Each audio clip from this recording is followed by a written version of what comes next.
Hello guys, कैसे हैं आप सब। उम्मीद है अच्छे होंगे। तो चलिए बिना देरी किए शुरू करते हैं कहानी का आज का एपिसोड। स्टेज पर इस वक्त रोहन अनन्या दोनों मौजूद थे। उन दोनों को देखकर सभी लोगों के दिल में सिर्फ एक ही ख्याल आ रहा था, परफेक्ट कपल। दोनों लोग इतने प्यारे रहे थे साथ में। उनका मैचिंग आउटफिट्स दोनों को और ज्यादा खूबसूरत लुक दे रहा था। चारों तरफ खूबसूरत सजावट के बीच वह दोनों काफी ज्यादा सुंदर लग रहे थे। स्टेज पर इस वक्त हम दोनों के अलावा कोई नहीं था। दोनों सब कुछ भूलकर एक दूसरे की आंखों में खोकर एक दूसरे को देख रहे थे। दोनों ने आंखों ही आंखों में एक दूसरे की तारीफ भी कर दी थी। तभी स्टेज पर आयशा जी चढ़ी। उन्होंने मुस्कुराते हुए कहा, अब एक दूसरे की तारीफ करना बंद करो क्योंकि अब सगाई का टाइम हो गया है। आयशा जी की बात सुनकर दोनों ने एक दूसरे के ऊपर से अपनी नजरें हटा दी।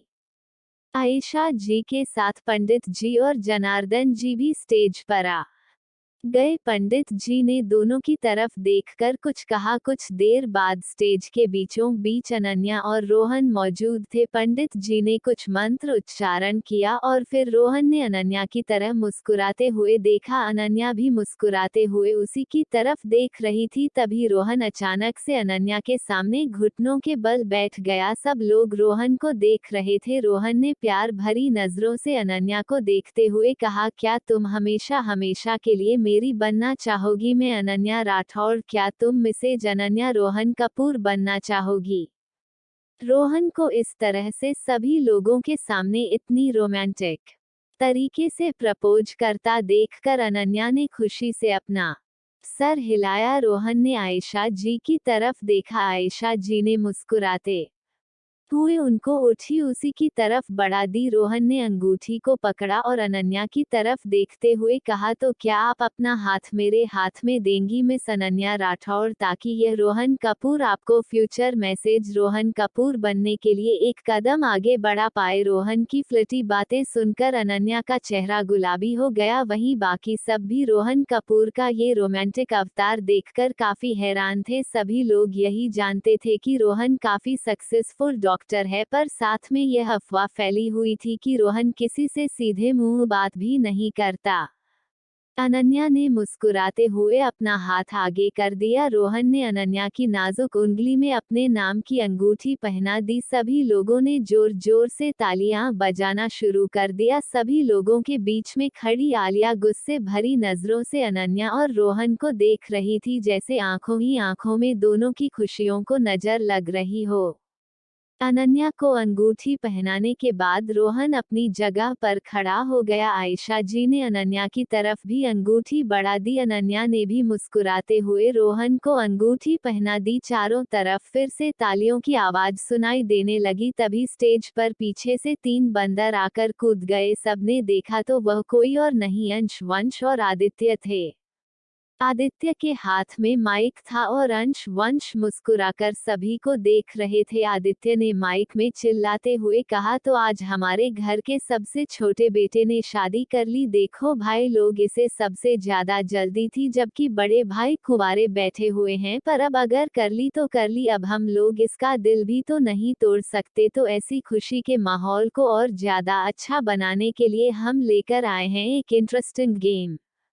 आदित्य की बात सुनकर सभी लोग उसे देखने लगे। तभी आदित्य ने खुशी से चिल्लाते हुए कहा, मुझे पता है कि आप सब लोग मुझे एडमायर कर रहे हैं क्योंकि मैं हूं ही इतना सुंदर, पर आज आप लोग मेरी जगह पर इन दोनों पर ध्यान दीजिए, वरना इन्हीं लगेगा कि उनकी लाइमलाइट मैं छीन ली। और मैं नहीं चाहता मेरी वजह से किसी का स्पेशल मोमेंट या स्पेशल दिन खराब हो जाए।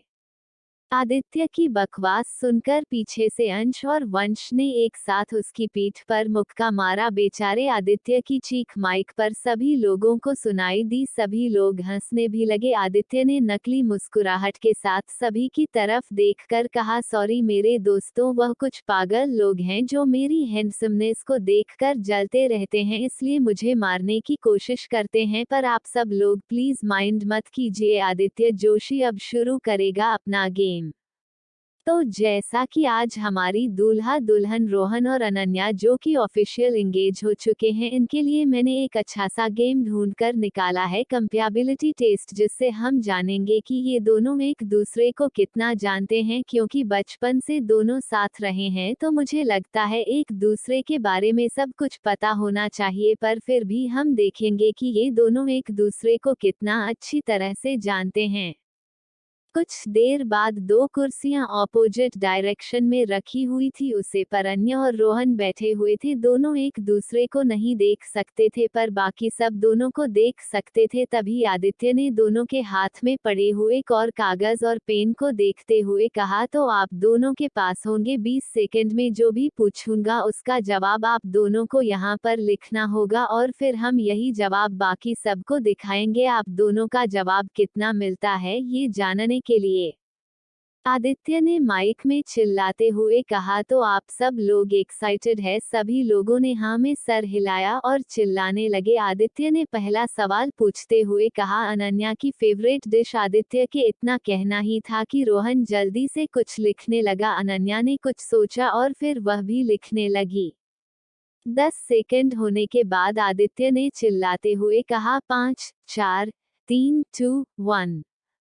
टाइम खत्म हो गया, आप बताइए जल्दी। आदित्य की बात सुनकर सभी लोगों ने रोहन और अनन्या की तरफ देखा। रोहन ने अपने पेपर पर लिखे जब आपको आदित्य और बाकी सबको दिखाया, वहां पर लिखा हुआ था प्याज की कचौरी, रसगुल्ला और मैसूर पाक। अनन्या ने अपने पेपर पलटकर सभी की तरफ दिखाया, उस पर भी वही तीनों चीजें लिखी हुई थी। दोनों का जवाब देकर आदित्य ने चिल्लाते हुए देखा, इन दोनों में कितना प्यार है। मैं तो पहले से ही जानता था कि ये दोनों एक जिस्म दो जान है, पर वह क्या है ना। फंक्शन को इतना बोरिंग देखना मुझे अच्छा नहीं लग रहा था, इसलिए मैंने इस गेम को खेलने का प्लान बनाया। वैसे आप सब तो देख ही रहे हैं हमारे हीर रांझा की जोड़ी कितनी मस्त है।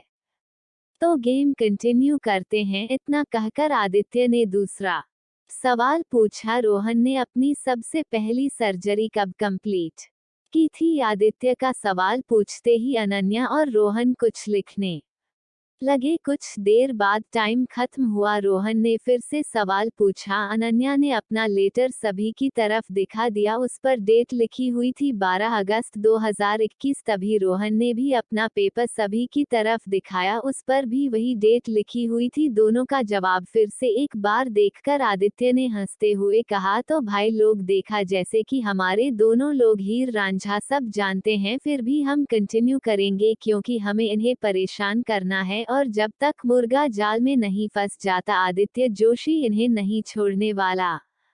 आदित्य ने अपनी बात कंटिन्यू करते हुए कहा, तो तीसरा सवाल, क्या रोहन तुमसे कोई सच छुपा सकता है? अनन्या आदित्य का सवाल सुनकर रोहन चौंकी। मुस्कुराते हुए अभी तक गेम खेल रहा था, अचानक से उसके हाथ रुक गए और उसके चेहरे पर अजीब से भाव नजर आने लगे। वही पार्टी हॉल के बीचों बीच मौजूद आलिया की आंखें ये सवाल सुनकर चमकने लगी।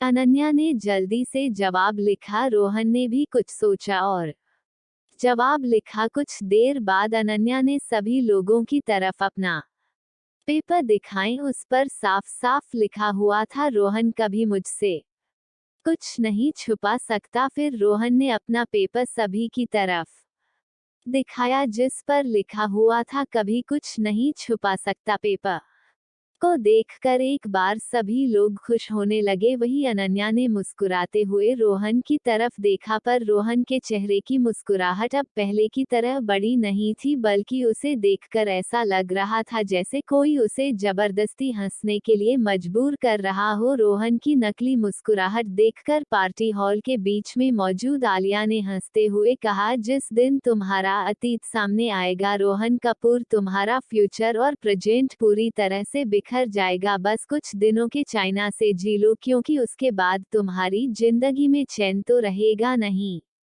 आदित्य ने काफी देर तक ये गेम खेल सभी जवाब दोनों ने सही दिए थे। अन्य और रोहन के हो एक दूसरे के बारे में सब कुछ पता था, जिस वजह से उन्हें इस गेम में कोई प्रॉब्लम नहीं हुई। पर रोहन का गेम में मन ही नहीं लग रहा था। उसके दिमाग में बार बार वही सवाल घूम रहा था कि वह अनन्या से इस तरह से झूठ कैसे बोल सकता है, वह भी एक बार नहीं बार बार। रोहन ने अन्ना की तरफ देखा जिसका चेहरा खुशी से चमक रहा था। अनन्या के चेहरे पर खुशी देखकर रोहन की हिम्मत नहीं हुई वह अपने किए गुनाह के बारे में अनन्या को बताएं।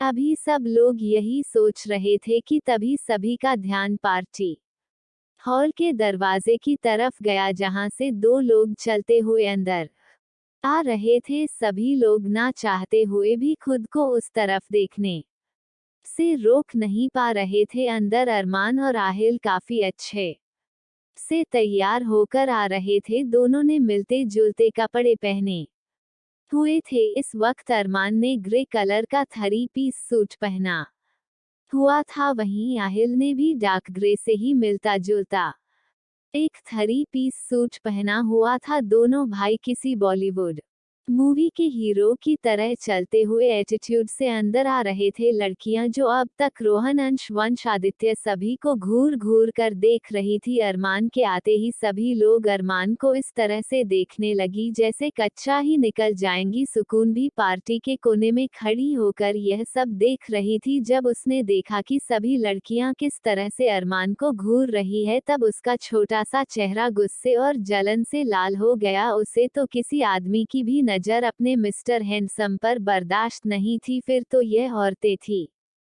सुकून के बगल में खड़ी आरजू ने जब सुकून का गुस्से से लाल चेहरा देखा तब उसे बहुत हंसी आई, पर फिर उसने खुद को कंट्रोल करके सुकून के गाल खींचते हुए कहा, प्रिंसेस इस तरह से जलना बंद करो, भाई तुम्हारे ही है और तुम्हारी ही रहेंगे। सुकून ने मुंह बनाते हुए कहा, पर यह छोटे वाले हमारे मिस्टर हैंडसम पर नजर क्यों डाल रही है, क्या ये जानती नहीं वह सिर्फ हमारे हैं।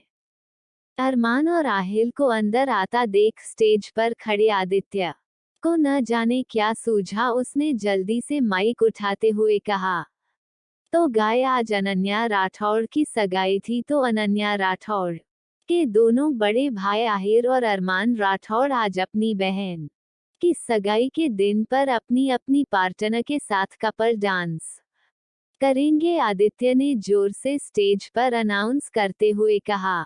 वही आदित्य की बात सुनकर सभी लोग उसे हैरानी से देखने लगी, क्योंकि आदित्य ने आज खुद शेर के मुंह में हाथ दे दिया था। सबको इस तरह से खुद को देखता देखकर आदित्य ने मन ही मन कहा, मैंने क्या कर दिया। आदित्य को बेचारे को पता नहीं था कि उसने खुद ही अपनी मौत को दावत दे दी है। तभी उसकी नज़र स्टेज के नीचे खड़े अरमान और आहिल पर गई, जो उसे इस तरह से देख रहे थे जैसे उसकी जान ले लेंगे। खुद को इस तरह से उन दोनों को घूरता देखकर बेचारे आदित्य की हालत काटो तो खून नहीं वाली हो गई थी। उसे ऐसा लग रहा था जैसे वो अभी के अभी यहाँ से मिस्टर इंडिया बनकर गायब हो जाए, पर उसके पास कहाँ सुपर पावर। द बेचारा आदित्य स्टेज पर खुद को इस तरह से अकेला पाकर लगभग रन ही वाला था। तभी उसने देखा कि अरमान और आहिल दोनों अपने कदम दिव्या और सुकून की तरफ बढ़ा रहे हैं। दिव्या और सुकून भी हैरानी से अभी तक आदित्य को ही घर रही थी, जिस वजह से दोनों का ध्यान नहीं गया कि दोनों के पार्टनर उन दोनों के पास ही आ रहे हैं। आदित्य ने मन ही मन भगवान से 1000 बार सॉरी कहते हुए कहा कि अरमान बस उसे आज छोड़ दे। अरमान और आहिल आकर सुकून और दिव्या के पास खड़े हो गए। अरमान ने सुकून की तरफ देखा और सुकून के खूबसूरत चेहरे को देखकर देखता ही रह गया। आहिल की भी हालत ऐसी ही थी। आदित्य चुपचाप चारों को देख रहा था। उसे बस ऐसा लग रहा था कि यह चारों आकर कहीं उसे पीटने ना लग जाए। तभी अरमान ने पलटकर अनन्या की तरफ देखा, जो उन लोगों की तरफ ही देख रही थी। अरमान ने अपना हाथ आगे बढ़ाया और सुकून की तरफ देखा। सुकून ने भी जल्दी से मुस्कुराते हुए अपना हाथ अरमान के हाथ में रख दिया। आहिल ने भी ऐसा ही किया। दिव्या ने भी उसके हाथ में अपना हाथ रख दिया। दोनों ने अपनी अपनी पार्टनर को पकड़ा और स्टेज के नीचे आ गए। सभी लोग अपने आप साइड हट गए थे और स्पॉटलाइट अभी उन चारों पर थी। अरमान ने सुकून को अपने करीब खींचा हुआ था और आहिल ने भी दिव्या को अपने करीब खींचा हुआ था। तभी सॉन्ग प्ले हुआ। तेरी मेरी गलना होगी मशहूर, करना कभी तू मुझे नजरों से दूर। किथे चलिए तू किथे चलिए, तू किथे चलिए, किथे चली है, जिंदा है तू और जाने दिया मैं, तेरे बिना मैं ना रहूं, मेरे बिना तू किथे चलिए तू, किथे चली है तू, किथे चली है, कंटू कैसे राता, ओ सावेरे जिया नहीं जाता, सुन बावरे की रात लंबिया लंबिया रे, तेरे सांगिया सांगिया रे, सुकून की बाहें अरमान के गले में थी और अरमान के हाथ सुकून के कंधे पर, दोनों एक दूसरे की आंखों में आंखें डालकर डांस कर रहे थे। दिव्या और आहिल भी इसी तरह से डांस कर रहे थे। तभी अरमान ने धीरे से सुकून को गोद में उठाया और उसे धीरे से घुमाने लगा। सुकून भी मुस्कुराते हुए अरमान के साथ काफी स्मूथली डांस कर रही थी। उन्हें देखकर ऐसा लग रहा था जैसे उन्होंने कई दिनों से इस डांस की प्रैक्टिस की हो, जबकि असल बात तो ये थी कि उन्होंने कभी इस तरह से पहले डांस नहीं किया था। पर अरमान और सुकून दोनों ही डांस में अच्छे थे। अरमान ने सुकून को कमर से पकड़कर वापस हवा में उठाया। सुकून अपनी बाहें खोली और मुस्कुराने लगी। अरमान सुकून को गोल गोल घूम रहा था। आहिल भी दिव्या को गोद में उठाकर गोल गोल घुमा रहा था। चारों का डांस काफी रोमांटिक और ब्यूटीफुल लग रहा था। कुछ देर बाद जब गाना बंद हुआ और अरमान, सुकून, आहिल और दिव्या ने डांस करना बंद कर दिया, चारों तरफ तालियां की आवाज सुनाई देने लगी। कुछ देर बाद फंक्शन भी खत्म हो गया और सभी रिश्तेदार चले गए। अब बस घर के कुछ लोग और फैमिली मेंबर्स के कुछ परिवार मौजूद थे। रोहन और अनन्या इस वक्त डाइनिंग टेबल पर बैठकर एक दूसरे के साथ खाना खा रहे थे। बाकी सब लोग उनके पास बैठकर उन दोनों की ही मजाक उड़ाने की कोशिश कर रहे थे कि घर के बड़े होते हुए भी दोनों को शादी की इतनी जल्दी थी, पर दोनों को उससे कोई फर्क नहीं पड़ रहा था। वह बस इस बात से खुश थे कि वह दोनों अब ऑफिशियल एंगेज हो चुके हैं। आज वह लोग होटल में ही रुकने वाले थे क्योंकि काफी रात हो गई थी। कुछ देर बाद सभी लोग अपने अपने कमरे में चले गए। रोहन और अनन्या भी अपने कमरे में चले गए। कमरे में आने के बाद रोहन ने अनन्या को कमर से पकड़कर सीने से लगाते हुए कहा, आज तो तुम खुश हो ना अनन्या। अनन्या ने पलटकर रोहन को सीने से लगाते हुए कहा, बहुत। हमेशा से सिर्फ आपकी दुल्हन बनने के बारे में सोचा था। आज फाइनली मैं आपकी और आप मेरे, अब बस कुछ दिनों का इंतजार। उसके बाद हमारी शादी भी हो जाएगी। मुझे अब अपनी लाइफ में सिर्फ शांति चाहिए जिसमें हम दोनों साथ मिलकर खुशी से जिंदगी जी सके। हम हमेशा साथ रहेंगे ना रोहन, अनन्या ने उम्मीद भरी आवाज में रोहन की तरफ देखते हुए कहा। रोहन ने उसका चेहरा अपने हाथ में भरकर उसकी आंखों में आंखें डालकर देखते हुए डिटर्मिनेशन के साथ कहा, लव यू फॉरएवर अनन्या, और हमेशा साथ रहेंगे फॉरएवर। जब तक जिंदगी है तब तक हम दोनों हमेशा एक दूसरे के साथ जोड़कर रहेंगे, चाहे किस्मत में कितनी ही मुश्किलें सामने लाकर खड़ी क्यों ना कर दे। मैं कभी तुम्हारा हाथ नहीं छोड़ूंगा, ना ही तुम्हें छोड़ने दूंगा। रोहन ने अनन्या के गालों को छूते हुए कहा, हम हमेशा साथ रहेंगे अनन्या, हमारी लाइफ की सारी मुश्किलें मैं हमेशा हमेशा के लिए हमसे दूर कर दूंगा और हमारी जिंदगी में सिर्फ हमारी खुशियां होगी जिसमें हम दोनों होंगे।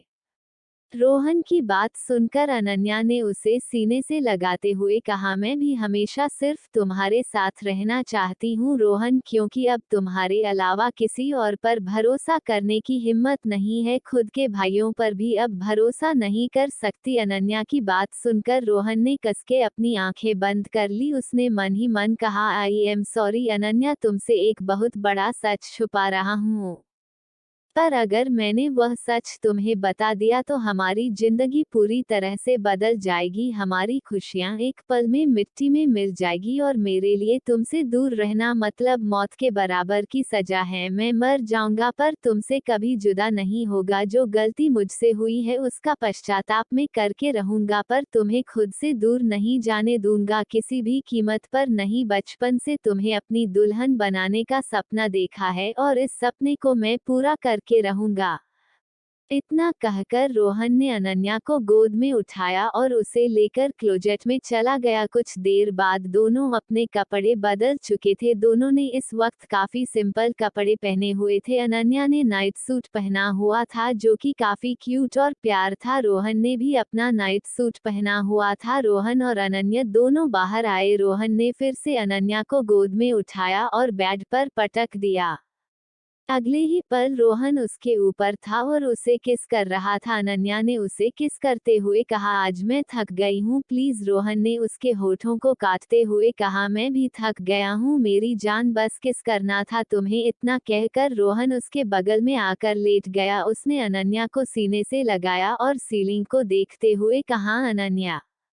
अनन्या जो कि सोने ही वाली थी, रोहन की आवाज सुनकर उसकी तरफ देखने लगी। रोहन ने अनन्या की तरफ देखते हुए कहा, अगर तुम्हें पता चला कि मैं तुमसे कुछ इम्पोर्टेंट छुपाया है सिर्फ हमारे भले के लिए, तो क्या तुम मुझे माफ करोगी। रोहन की बात सुनकर अनन्या ने हंसते हुए कहा, पहली बात मुझे यकीन है आप मुझसे कोई ऐसी बड़ी बात छुपा ही नहीं सकते, और अगर अपने छुपाई भी है तो हमारे भले के लिए ही किया होगा।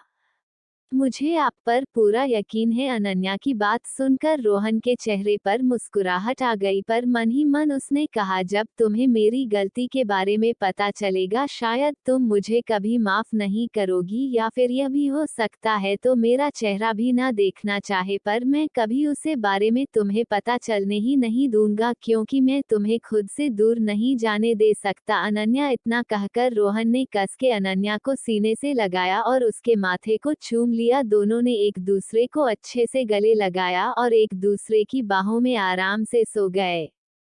दूसरी तरफ होटल के एक रूम में सुकून और अरमान दोनों के बीच में जंग छिड़ी हुई थी। सुकून बाथरूम में अरमान को बहुत परेशान कर रही थी। सुकून और अरमान दोनों फंक्शन से आने के बाद बाथरूम में नहाने के लिए गए थे। सुकून ने अरमान को पूरी तरह से गिला कर दिया था और अरमान सुकून को काफी समझाने की कोशिश की, पर आज सुकून शैतानी करने के मूड में थी। सुकून ने पूरा शावर जेल बाथटब में डाल दिया था और पूरे बाथरूम में झाग से खेल रही थी। अरमान ने सुकून को कमर से पकड़ते हुए कहा, एंजल आप फिसल कर गिर जाओगी, इस तरह से यहाँ पर दौड़ो मत। सुकून ने मुंह बनाते हुए कहा, आप बहुत बोरिंग हो और हमें भी बोरिंग बना के रखा हुआ है, आज हमें मस्ती करनी है करनी है करनी है। सुकून छोटे बच्चों की तरह का। अरमान ने सुकून को देखते हुए कहा, अब आप बच्ची नहीं रही, कुछ ही दिनों में आप 20 साल की हो जाएंगी। अरमान की बात सुनकर सुकून ने मुंह बनाते हुए कहा, तो क्या हुआ, हम फिर भी छोटे ही रहेंगे और हमें मस्ती करनी है, आप हमारे साथ मस्ती करो, नहीं तो जाओ हम खुद ही खेल लेंगे। इतना कहकर उसने फिर से कई सारा झाग अपने हाथों में उठाया और अरमान के ऊपर फेंकने लगी। अरमान ने भी इस बार उसे कुछ नहीं कहा और उसे जो करने चाहती थी करने दिया। काफी देर तक अरमान को झाग से नहलाने के बाद सुकून आखिर शांत हो गई। फिर उसने अरमान की तरफ देखा और छोटे से बच्चे की तरह मुंह लटकाकर अपनी दोनों बहन हवा में उठा ली। अरमान सुकून को देखकर समझ गया कि उसकी एंजल अब शैतानी करते करते थक गई है। अरमान आगे बढ़ा, उसने सुकून को गोद में उठा लिया। सुकून ने भी अपनी दोनों टांगे अरमान के कमर से लपेट दी। अरमान ने सुकून को टब में बिठाते हुए कहा, बहुत शैतान हो गई हो आप। सुकून ने चमकती आंखों से अरमान को देखते हुए कहा, हम शैतान नहीं हैं मिस्टर हैंडसम, वह क्या है ना, कभी कभी हमारा खेलने का दिल करता है, इसलिए हमने आपको थोड़ा सा परेशान किया, और अगर आप चाहते हैं कि हम शैतानी ना करें तो हमारी एक बात मानोगे। सुकून ने चमकती आंखों से अरमान की तरफ देखते हुए कहा। उसकी चमकती आंखों को देखकर अरमान समझ गया कि जरूर सुकून के दिमाग में कुछ खुराफाती चल रहा है। इससे पहले कि अरमान कुछ कहता, सुकून ने बड़ी सी मुस्कुराहट के साथ कहा, दादी माँ कहती है कि शादी के बाद लड़कियां बड़ी हो जाती है क्योंकि उनके ऊपर जिम्मेदारी आ जाती है, तो हम भी शादी कर लेते हैं ना, उसके बाद हम भी शरारत नहीं करेंगे। सुकून की बात सुनकर अरमान उसे घूरने लगा। सुकून चमकती आंखों से अरमान की तरफ देख रही थी। उसे लग रहा था जैसे उसने कोई बड़ी सी बाजी मार ली हो। उसे लग रहा था अरमान का जवाब हाँ ही होगा। अरमान ने सुकून को घूरते हुए कहा, और आपको शादी की इतनी जल्दी क्यों है? अरमान का जवाब ना सुनकर सुकून ने मुंह बनाते हुए कहा, हमने आपसे क्या कहा? जवाब देने की जगह पर आप हमें फिर से एक सवाल पूछ रहे हो, गंदे मिस्टर हैंडसम। अरमान ने अपने कपड़े उतारे और खुद भी सुकून के साथ आकर तब में बैठ गया। उसने सुकून को पीछे से बाहों में भरकर उसे सीने से चिपकाते हुए कहा, मैंने कहा आपके दिमाग में ये शैतानी भर ख्याल आते कहाँ से है? एंजल, सुकून ने मुंह बनाते हुए कहा, हमसे बात मत करो। आप पिछली बार भी जब हमने कहा था हमें शादी करनी है तब आपने कहा था कि हम छोटे हैं, पर अब तो हमारी ग्रेजुएट भी कंप्लीट हो गई है। फिर क्या प्रॉब्लम है? हमें आपसे शादी करनी है मिस्टर हैंडसम। हम हमेशा हमेशा के लिए आपकी बनना चाहते हैं, आपके नाम के साथ अपना नाम देखना चाहते हैं। तो आप क्यों हमारी शादी को टाल रहे हैं? और रोहन भैया और अनन्या दीदी भी तो शादी कर रहे हैं ना, जबकि वह दोनों आपसे छोटे हैं। सुकून की बात सुनकर अरमान ने सुकून को कस के सीने से लगाते हुए कहा, पर वो दोनों आपसे तो बड़े हैं ना। सुकून ने गुस्से से पलटकर अरमान की तरफ देखते हुए कहा, ठीक है, हम बच्चे हैं, आप बूढ़े हैं, तो अपने लिए भी ढूंढ लो, हम अपने लिए कोई और ढूंढ लेंगे। सुकून ने इतना कहा ही था कि अरमान ने गुस्से से उसे पलटकर अपनी तरफ किया और उसके होठों को बेरहमी से चूमने लगा। सुकून, जिसने कि अरमान से गुस्से में ये सब कह गई थी, उसे यह एहसास भी नहीं था कि उसकी बात सुनकर अरमान का गुस्सा किस हद तक बढ़ चुका था। अरमान को इस बात से फर्क नहीं पड़ा था कि सुकून ने उसे बुढ़ा कहा था या कुछ और, पर यह सुनकर कि हम अपने लिए किसी और को ढूंढ लेंगे, अरमान के गुस्से की लिमिट क्रॉस हो चुकी थी। अरमान लगातार सुकून को चूम रहा था, चूमते हुए बाइट भी बहुत ज्यादा कर रहा था। सुकून को अब दर्द हो रहा था और दर्द के मारे उसकी आंखों से आंसू निकल रहे थे, पर अरमान तो जैसे गुस्से से भर गया था। उसने ध्यान ही नहीं दिया कि सुकून उसकी बाहों में किस तरह से छटपटा रही है। अरमान के कानों में अभी भी सुकून के शब्द घूम रहे थे, हम किसी और को ढूंढ लेंगे, जिसे याद करके अरमान की आंखें गुस्से से लाल हो रही थी। अरमान को इस वक्त सुकून के दर्द से कोई फर्क नहीं पड़ रहा था। करीब आधे घंटे तक सुकून को लगातार चुमने के बाद जब अरमान को लगा कि सुकून अब लगभग बेहोश होने ही वाली है, तब उसने सुकून को छोड़ा। अरमान के छोड़ते ही सुकून पानी में जोर शोर से लंबी लंबी सांसें लेने लगी। उसका चेहरा खून की तरह लाल हो गया था, उसकी आंखें आंसू से भरी हुई थी, उसे सांस लेने में दिक्कत हो रही थी। सुकून काफी मुश्किल से खुद को शांत कराने की कोशिश कर रही थी।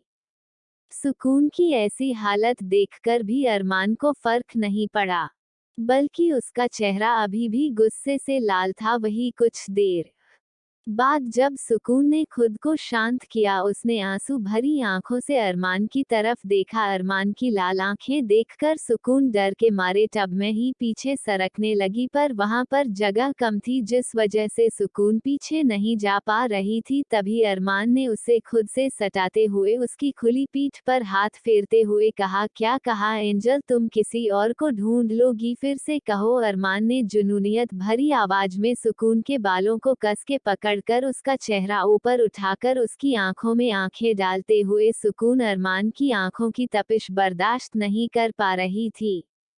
सुकून ने डरते डरते कहा, हमने मजाक में कहा था मिस्टर हैंडसम, प्लीज आप गुस्सा मत कीजिए, हम कभी आपके अलावा किसी और के बारे में सोच भी नहीं सकते, हमारी जिंदगी है आप, तो फिर हमारे मजाक को इतना सीरियस क्यों ले रहे हैं? सुकून ने रोते हुए कहा, क्योंकि अरमान ने उसके बालों को कसके पकड़ हुआ था, उसे दर्द हो रहा था, पर इस वक्त वह जानती थी कि अगर उसने अरमान को शांत नहीं किया तो अरमान खुद को भी नुकसान पहुंचाने से पहले एक बार नहीं सोचेगा। सुकून की बात सुनकर अरमान ने उसके बालों पर अपनी पकड़ मजबूत करते हुए कहा, तो तुमको वर्ड यूज करती ही क्यों हो जिसे सुनकर मुझे गुस्सा आता है? क्या तुम मुझे अब तक जान नहीं पाई? बचपन से साथ है हम दोनों, फिर भी तुम उन्हीं वर्ड्स को यूज करती हूँ जिसे सुनकर मैं खुद को कंट्रोल नहीं कर पाता और तुम्हें भी तकलीफ पहुँचा देता हूँ। इतना कहकर अरमान ने सुकून के बालों को छोड़ा और टब से बाहर निकल गया। अरमान को इस तरह से जाता देखकर सुकून ने रोते हुए कहा, प्लीज आपको जो करना है हमारे साथ कीजिए, खुद को तकलीफ मत पहुंच जाए मिस्टर हैंडसम प्लीज। सुकून की बात सुनकर भी अरमान ने उसकी तरफ पलटकर नहीं देखा और एक तौलिया कमर पर लपेटकर वो सीधा बाथरूम से बाहर चला गया। उसे इस तरह से ज्यादा देखकर सुकून ने रोते हुए कहा, मिस्टर हैंडसम प्लीज हमारी गलती है, हमें माफ कर दीजिए। अरमान उसकी बात नहीं सुनी और सीधा बाहर चला गया। अरमान के जाने के बाद सुकून भी रोते हुए बाहर निकली। उसे अपने होठों पर काफी दर्द महसूस हो रहा था, पर अभी उसे पहले अरमान के पास जाना था। सुकून ने रोते हुए खुद से कहा, जब भी हम शादी की बात करते हैं ऐसा ही कुछ हो जाता है, क्या कभी हमारी शादी नहीं होगी? मिस्टर हैंडसम आप क्यों शादी के लिए मना करते हो, ये जानते हुए भी कि हम आपको खोने से कितना डरते हैं? आप समझते क्यों नहीं हमारी फीलिंग? इतना कहकर सुकून ने एक बाथरोब लिया और पहनकर कमरे में आ गई। उसे अरमान कहीं नजर नहीं आया। उसने रोते हुए अपना फोन उठाया और अरमान को फोन लगाने लगी, पर अरमान फोन नहीं उठा रहा था। सुकून रोते रोते कमरे की बालकनी में आ गई और चांद को देखने लगी। सुकून ने चांद को देखते हुए कहा, मिस्टर चंदू देखिए ना, हमारे मिस्टर हैंडसम आज भी हमसे वैसे ही गुस्सा होते हैं जैसे बचपन में होते थे। आप तो सब जानते हो ना कि हमारी कोई गलती नहीं है, फिर भी मिस्टर हैंडसम सारा गुस्सा हम पर निकाल कर गुस्सा होकर चले जाते हैं। आप बताओ ना, उन्हें उनके बिना जीने के बारे में और उनके अलावा किसी और के बारे में सोचना हमने सीखा ही नहीं। हमारे लिए तो हमारी जिंदगी उनसे शुरू और उन पर ही खत्म होती है, फिर भी वह इतना गुस्सा हो जाते हैं। प्लीज मिस्टर चंदू हमारे मिस्टर हैंडसम को अपनी तरह बना दो ना, प्यारा सा। सुकून चांद को देखते हुए ये सब कह रही थी। उसकी आंखों से आंसू बह रहे थे। तभी उसे अपनी कमर पर किसी के मजबूत हाथों की पकड़ महसूस हुई। उस पकड़ को महसूस करते ही सुकून ने सुकून के साथ आंखें बंद कर ली, क्योंकि वह समझ गई थी अरमान है। अरमान ने उसके कंधे पर अपना सर टिकाकर भारी आवाज में कहा, मैंने कितनी बार कहा है, तुम्हारी शिकायतें, तुम्हारा प्यार, तुम्हारा आंसू, तुम्हारा हंसना, तुम्हारा मुस्कुराना, सब कुछ सिर्फ मेरे लिए होना चाहिए, किसी और के लिए नहीं। फिर तुम यहाँ पर किस बात कर रही हो? इतना कहकर अरमान ने घूर कर चांद को देखा, जैसे चांद भी उसका दुश्मन हो।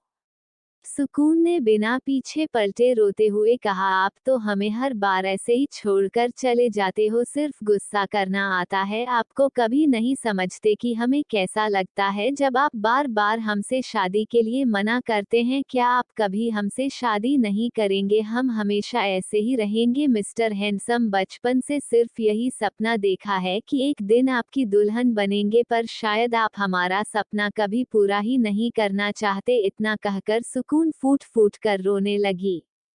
अरमान, जो कि सुकून के कंधे पर सर रखकर चांद को देख रहा था, सुकून को इस तरह से रोता देखकर उसने सुकून को पलटकर अपनी तरफ किया। सुकून अभी भी फूट फूट कर रो रही थी। अरमान ने सुकून का चेहरा अपने हाथों में भरा और उसके लिप्स पर अपने लिप्स रखकर काफी प्यार से उसे किस करने लगा।